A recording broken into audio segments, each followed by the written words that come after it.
আজ ঘরে পড়ে থাকা জিনিস দিয়ে আমি একটা মিষ্টির রেসিপি বানাচ্ছি। আমার কাছে 4 পিস পাউরুটি ছিল। আমি সেই পাউরুটিটাকে সামান্য দুধ দিয়ে হালকা করে ভিজিয়ে ময়দার মতন করে মেখে নিয়েছি।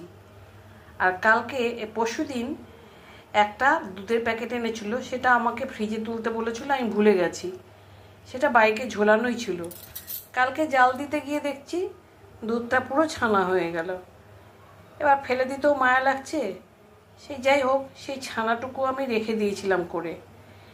সেই পাউরুটির সঙ্গে ছানাটুকু মিশিয়ে 1 চিমটি খাবার সোডা মিশিয়ে আর হাতে করে একটুখানি ঘি দিয়ে খুব ভালো করে মেখে নিলাম। প্রথমে ভাবলাম একটু চা করব, তারপরে মনে হলো না, চায়ের জায়গাতে একটুখানি চিনি শিরা করে নিই। একটুখানি শিরাটা করে নিচ্ছি। 1.5 কাপ জলে 2.5 কাপ মতো আমি চিনি দিয়ে দিয়েছি।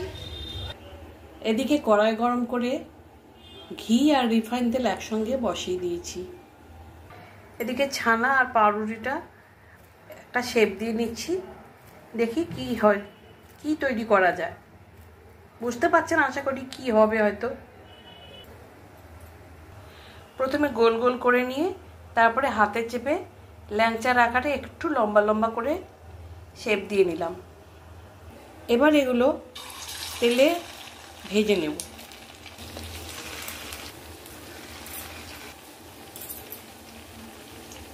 এগুলো সবগুলো আমি উল্টে পাল্টে লাল লাল করে ভেজে নিচ্ছি।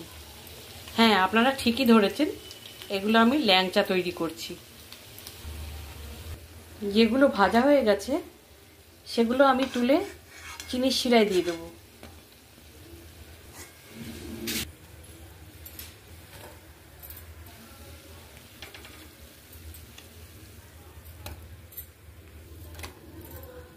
এবার এগুলো ঘন্টা 2-3 রসে ভেজানো থাকবে। ল্যাংচাগুলো ঘন্টা 2 রসে ভেজানোর পর অন্য একটা বাটিতে ট্রান্সফার করে নিয়েছি। এবার আমি তুলে দেখাচ্ছি কীরকম রস ঝুঁকলো।